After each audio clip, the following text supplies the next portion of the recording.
Good day, televiewers. You're welcome to your program of choice, The Lamb over WAKA Africa TV.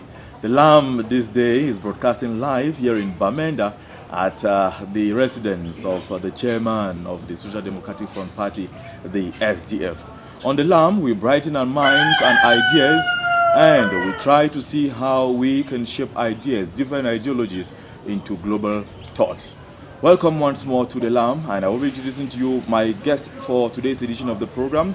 We are talking about no other person than JOHN FRU NDI himself, born on the 7th of July 1941 in Baba II, Northwest Region, Cameroon. He is a Cameroonian politician. He founded the Social Democratic Front Party in the year 1990, and he is the head of the party as the party chairman up till date. It's a pleasure having you on board this shift of broadcast, sir. You're welcome, sir. We are very privileged that you opened your doors to the team of WAKA Africa. It's my pleasure, and as I've always told journalists, I believe in investigative journalism where you get the facts of what you want to say out from the horse's mouth. Thank you so very much, sir. We dive straight into the matters that brought us here. We would like you, as a political figure in this country, to give us your assessment of the 7th October elections we had in Cameroon. Those were a farce, and I don't think that those were elections. People can rejoice they won, show pictures of people galvanizing around the country, showing militants, but those elections were not elections that should befit Cameroonians. And I feel sorry that from 1992 up to now, with all the efforts that the SDFs made in Parliament and in Senate, calling for free, fair, transparent elections in this country, just before we brought in the transparent boxes, we had to carry the march in the country. Before computerization came in, we had to carry computers to march with, to force Mr. Biya to do this. So all these are cosmetic changes that the SDF has brought into the electoral limelight of the country. Since 1992, sir, 3.35% is the lowest SDF has ever had. What went wrong? Was it the choice of the candidates, or that the party is not more popular in the country? Now, but you have to look at the groundworks of what happened. If you say the party is not popular, the SDF's candidate taught nearly all of Cameroon, excepting the north and the southwest. And if they did this, and Mr. Biya, who is supposed to, incumbent, who is supposed to have 71.28%, went just to Marwa, talked for 22 minutes, and was able to convince Cameroonians with what he has done with his program and projects that he will do again for Cameroon, and was able to convince the people to vote for him that way. You know, when you see figures coming like that, and for my life as a politician, I've never had an incumbent have up to even 65%. So for Cameroon to have 71.28% means that Cameroonians are a rare species of a people that you journalists and other philosophers, sociologists should take them into the lab and analyze what stuff is the Cameroonian made of. For what reason did the candidate of the SDF not campaign in the northwest and in the southwest? It's because of the insecurities which you know. Up to today, you heard the other day they killed an American pastor in Tuba. You heard they killed a professor of the University of Bamenda. You heard they killed a warder along the way road there and decapitated his body. You've heard of all these killings. How can one, under these conditions, go in for elections? You heard they burnt my house. You heard they abducted my sister. They abducted the mayor of Kumbo. And before we got these two people out of the abduction, it was not easy. With all this insecurity, you voted, sir? Yes, I had to go in to vote. And if only Frundi voted, I'll be happy to tell Cameroonians that I voted. Because when we formed the party, we believed in changing the country from through the ballot box. But if Mr. Biya makes it impossible for the ballot box to come out with a true reflection of the minds of the Cameroonian people, I have to keep trying. If at the end of the day, the CPDM could brave it to do campaigns here in the northwest and in the southwest region, is there any reason why we should doubt the results that challenge the SDF in these regions? Right. The CPDM braved it. Where did the CPDM go in the northwest? They came and stayed in Ayaba and made statements from Ayaba, from halls, heavily guarded. You saw the arms around them. The SDF hadn't those arms to go out. So when you cause a situation, because when I keep telling the world that Mr. Biya declared this war on Anglophones, he waged a war on Anglophones. My governor here will say, Mr. Chairman, are you sure? I say, well, Mr. Governor, if you do not know that Mr. Biya, on his return from Europe, declared war on Anglophones at the airport, and yet he is fond of funds in the northwest and a big notable in the southwest. He didn't consult all these people that gave him these traditional titles to find out these children are doing this. What do we do? He declared the war. He knew why he declared the war. And before the war was declared, I told him in a tweet that he's wasting time, these things will slip through our fingers. Because he had sent the Prime Minister and his office to the northwest here. They came, discussed with the teachers and the lawyers, and they agreed on certain points to be enacted by Mr. Biya. But Mr. Biya said no, he cannot give in to that. Let the Prime Minister should go back to the field and tell children to go to school. And when the Prime Minister was here discussing the Anglophone issues with the teachers and the lawyers, Issa Chiruma and Paul Giatanga, in Yaoundé, ministers under the Prime Minister, said that Anglophone has no, that we Anglophones have no problems. And you see the ridicule and the way Mr. Biya takes us. Mr. Biya tells the very Giatanga, I make a Minister of Territorial Administration, go and resolve Anglophone problems. How can somebody who yesterday declared that there were no Anglophone problems be the very person today they make him minister to resolve Anglophone problems? Chairman, you voted and you had security.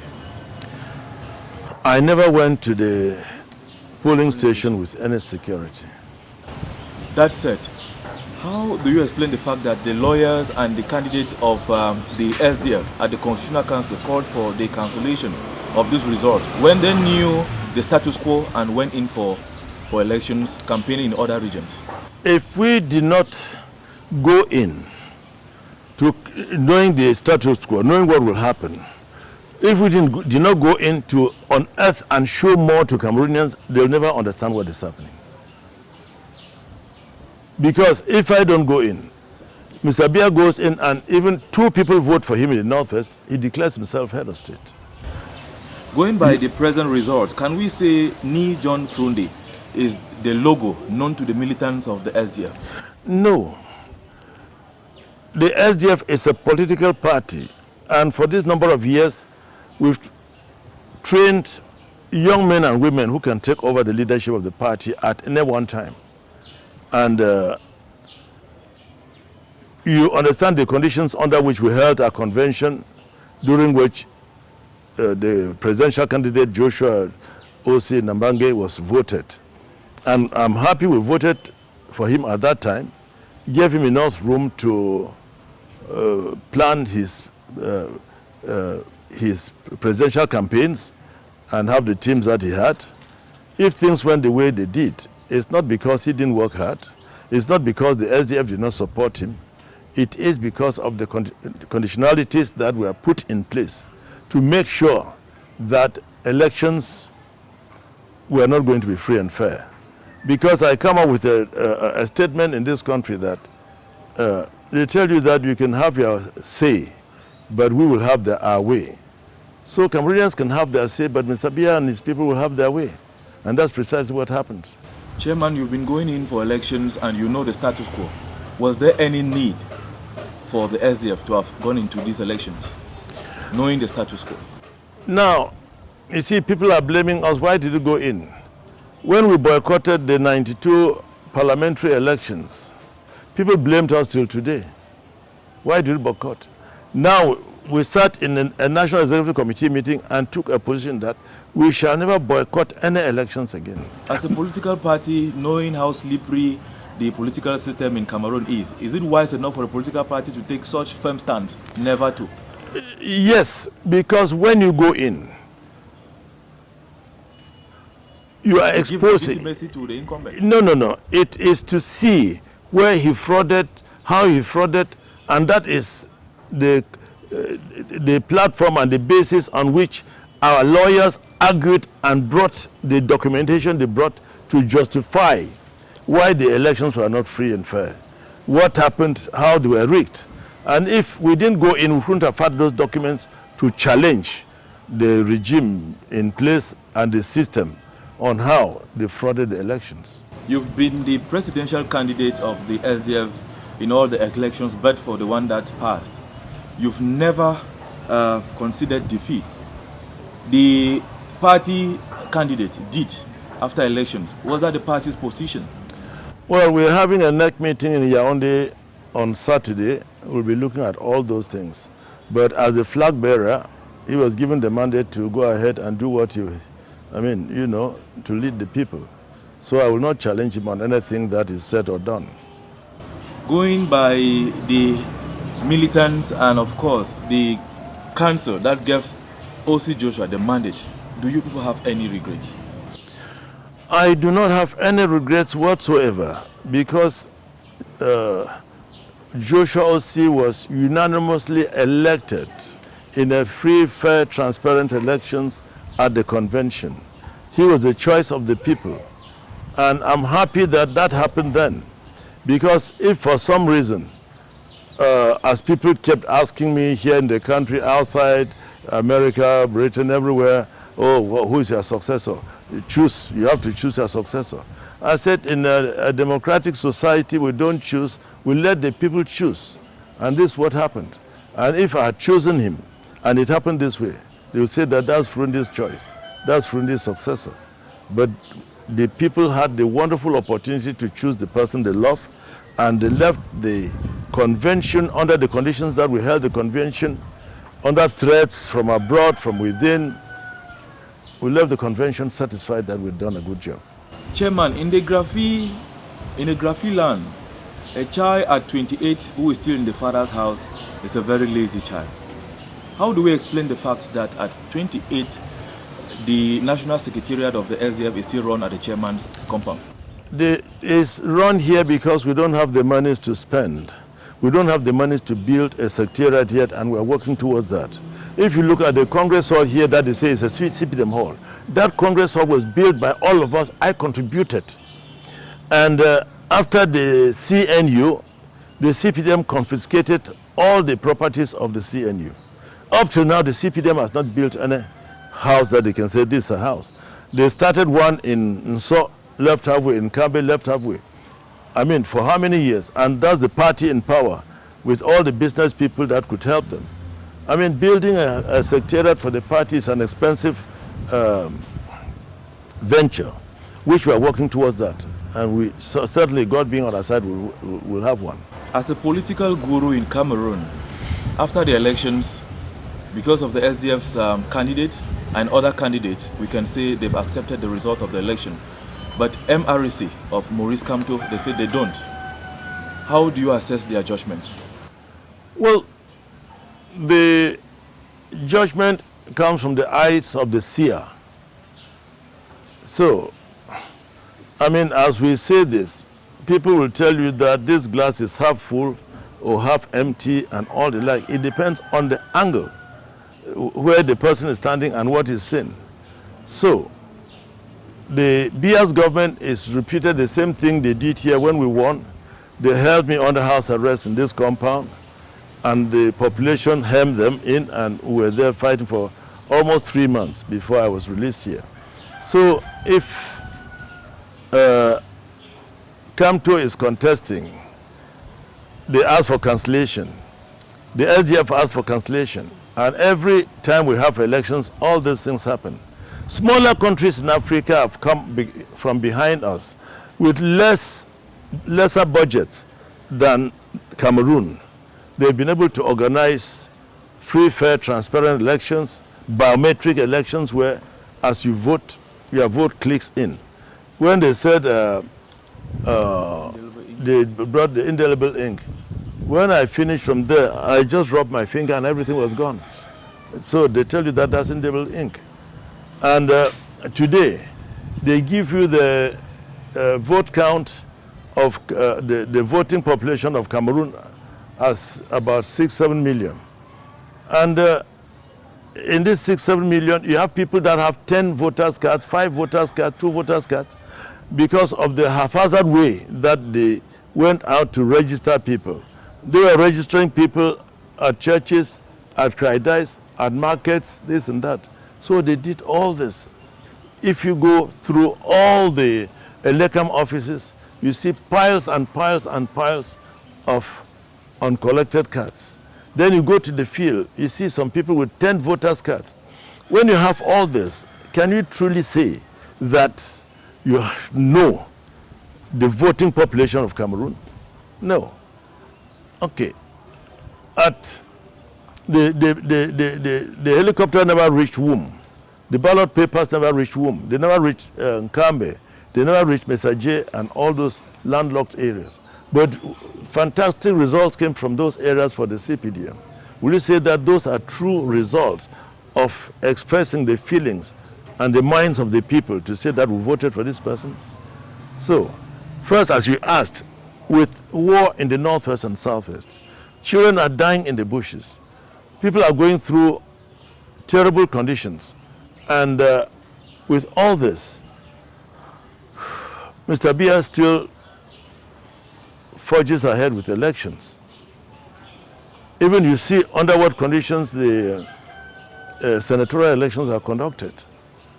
So, how could we in the country not care, not bother about the feelings of the other people? Well, I understand Mr. Biya very well. Once when he pretentiously taught Cameroon, he got to Yaoundé, they gave him a spear and a machete. He said, when you want war, when you have peace, be prepared for war. And he declared that war on his people. So it is unfortunate for we in Cameroon that under these conditions, the head of state has no feelings for the people. He can still call in for elections, declare himself winner, and is so happy. Chairman, we just want to see what we'll do after this. Chairman, we have some minds in Cameroon that do think that SDF did not do their homework. That's to say that, for example, after the 1992 elections, you were invited to the White House, and that after that, the SDF, you've enjoyed the pride of the first opposition party, and that on that basis, you've also received, or the president has received you several times here in Bamenda, in the Unity Palace, in Edea, or where we had the... And with all this put together, they say you enjoyed this first position and forgot about doing your homework. That explains why the party is now at the 4th position. Well, I want to know one political party that has put much work on the field toward Cameroon. Today, 28 years in politics, I've taught Cameroon 20 times, going from one subdivision to the other. I want to know which candidate has done that.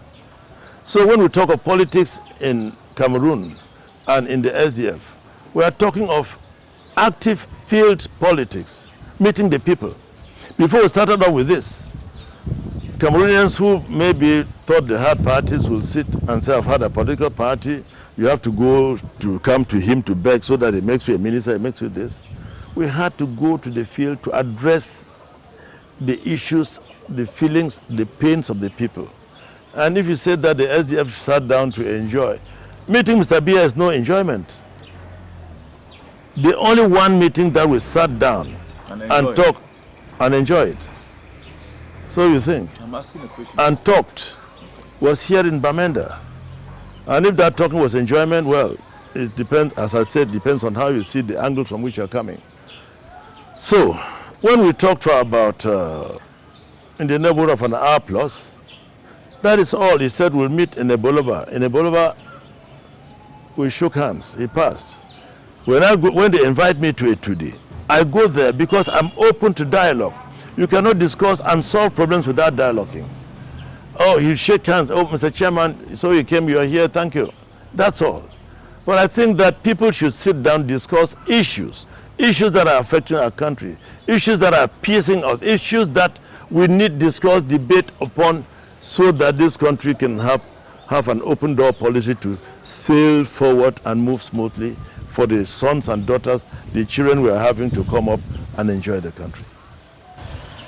Good day, televiewers. You are tuned and viewing The Lamb over WAKA Africa TV. It's on The Lamb that we brighten our minds, ideas, and we look forward to bringing together the different ideologies, giving it a global touch. Chairman, of recent, you were attacked by the Amba boys. Some call them secessionists, some call them, how do I put it, pro-independent fighters. Others call them terrorists. What appellation would you like to call them? The Anglophone struggle is very dear to my heart. I feel sorry for the children fighting the bushes and being killed. I feel sorry for the soldiers who are being killed for a cause they don't quite understand.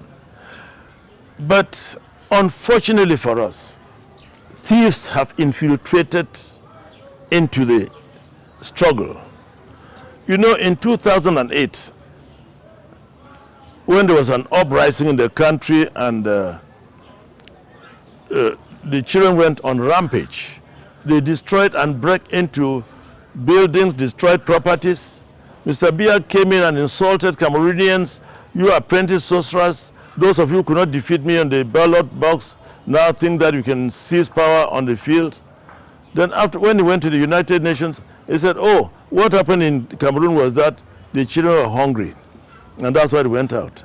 But the children who went out then were mostly criminals that wanted to break into prisons to get their friends out of prison. That's precisely what happened. And today, with the struggle, they've broken into the womb prison, they've broken into the Ndo prison, they've broken into many prisons, and these people are breaking into this to bring their friends out. And these are the friends that have infiltrated the Anglophone struggle, trying to give it a bad name. And people in certain positions of responsibility in government have also come out with counter Amba, so that they go out on the pretext that they're Ambas to vent their revenge on others. Look at that old man, a man of 80-something years. They peeled his back. Look at me, 78. They burned my house. What are my crimes? And when this boy confronted me in Baba, he shot his gun up. I said, you've carried a ballock on that gun. So you mean to tell me that you can frighten me with a gun? I said, my son, look, there is no gun in this country that can frighten me. I think the gun to frighten me has to kill me. They just carry the cops, go and bury. But that a gun explodes and I start running, that is not possible.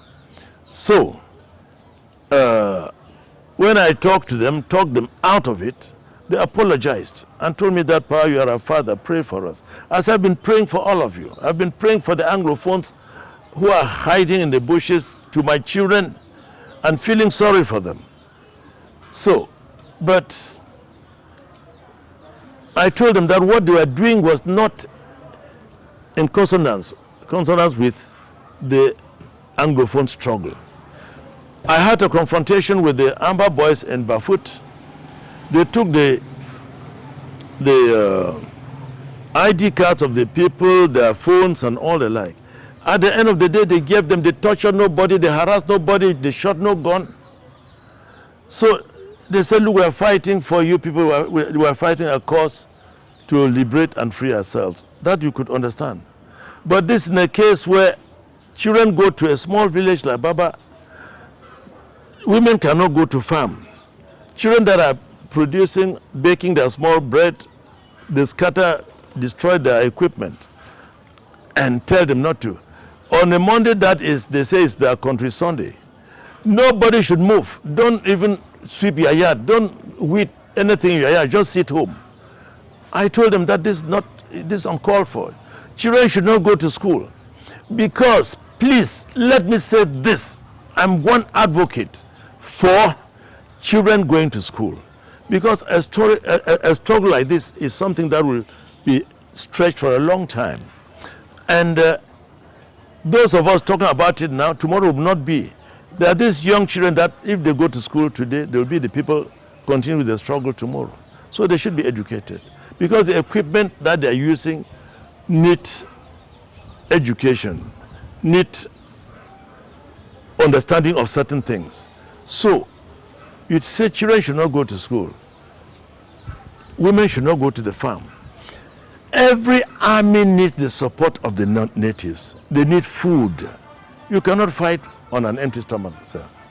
So these are the type of things that I disagree with. And this boy who confronted me in Baba, I told him that this is the cause I started. He said, yes, but you betrayed us. I said, yes, sir. That's why you are betraying now, because what you are doing now is armed robbery, is not Ambazonian cause again. Because what you've done to me, by then they had not burnt my house. The way you treated me. I said, if they put a box now, say this Bia's box, this Ambazonian box, I'll vote for Bia. Because if you're fighting to take care of the people, you take care of the people. Let them do the business. A small boy doing his business in the village can give you 500 francs for your airtime. And first, when I told my mayors, parliamentarians, senators, open dialogue with the Ambazonian boys. Don't close up. They said that I was dealing with them. I said, yes, I am. Because they call me on daily basis. You came quoted my birthday. It's not me who gave you my birthday. My phone number, you called me last night. I never gave my phone number. So everybody knows my phone number. And when they call me, I have to talk to them. Because if you don't open dialogue to start talking to them, you can never have dialogue to discuss and solve the problems that are beleaguering us in this country. That said, Chairman, it started with lawyers and teachers. It went on so well then with good directives. What went wrong? Well, you have to ask the leadership abroad. Because what went wrong from my own angle was that at one time they forgot about the Anglophone cause and they focused on Fru Ndi. Even boys that I helped in this compound, people I signed the asylum papers for, insulted the hell out of me, rubbished me. I said, well, but I still believe in what I started, that I'll change Cameroon through the ballot box. And if you want us to go to the bush, please, I still say what I said several times a couple of months ago, that let the Anglophone leadership sit down, discuss and strategize on what to do. When I see some of the boys out with local den guns, if we are going to war, let us go to war. Put a war budget down. Buy the arms and fight a war. I'm talking about a fighter. You left guns in the years past and advocated for the Bible. Today you are talking about guns, sir? To defend. I used the Bible to pray and defend. The Ambazonian fighters in the bushes are defending. It's the police, I mean the armed forces that are charging at them and all the like. But as I said before, these two are my own children. When a soldier dies, it hurts me. And when I see these children, first under the conditions that they live, it hurts me. So is there anything I can do? What can I do? Chairman, yesterday we... What can I do? They say, oh, leave parliament, leave council, leave senate. Children should not go to school.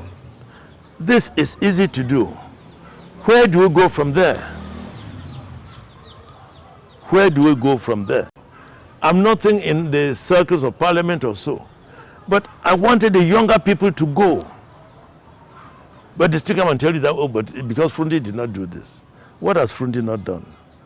I stood firm, and today I'm still standing firm. You've talked so much about Ambazonia. Yesterday we used to hear of the Southern Cameroons.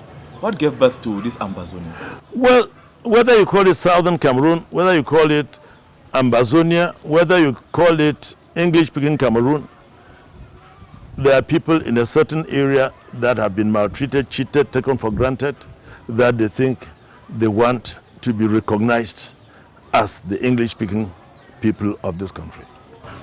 Chairman, you are a Christian of the Presbyterian Church in Cameroon. Of good standing. Of good standing, thank you for that. Of recent, Christian Cardinal Tumi and other dignitaries of other bodies, Christian bodies, decided to talk about the Anglophone General Conference.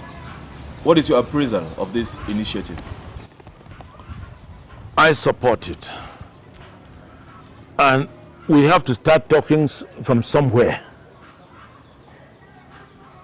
And if Mr. Biya is not willing to open up for Christian Cardinal Tumi, the moderator of the Presbyterian Church and the Imam of the Muslim faith and the other clergies or clerics, for them to stand up to take the position they are taking, it means they are hurt to see the way the children are dying. You cannot open a real warfare on your own children. Spray them from the air with bullets, throw grenades on them, and all the like. So we cannot protest, we cannot stand, you see. And most of them have gone to the bushes, not because they really wanted to go. They chased them up, killed some of them, burned their motorcycles that they borrowed monies from the credit unions, the banks to buy. You burn the motorcycle, what do you want? From the north, they were seizing those motorcycles and bringing them down to Yaoundé by plane. So all these things have disheartened Cameroonians, and they are not comfortable where we are. Chairman, as it stands, the signals from the system are not favoring the holding of this conference in some 3 weeks from now. Well, but I want to encourage the organizers to keep pressing and going ahead, because nothing good comes with ease. When you see the system, the signals from the system, if you saw the way the Minister of Territorial Administration talked, insulting people, threatening people, and all the like. I mean, is that what Mr. Biya should be doing when he's not even sworn in yet?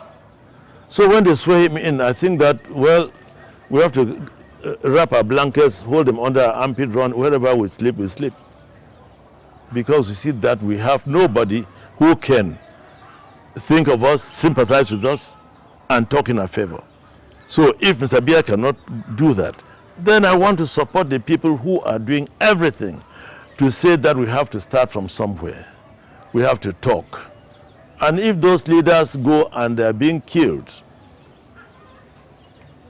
we have to continue. Some will take over, and we'll continue.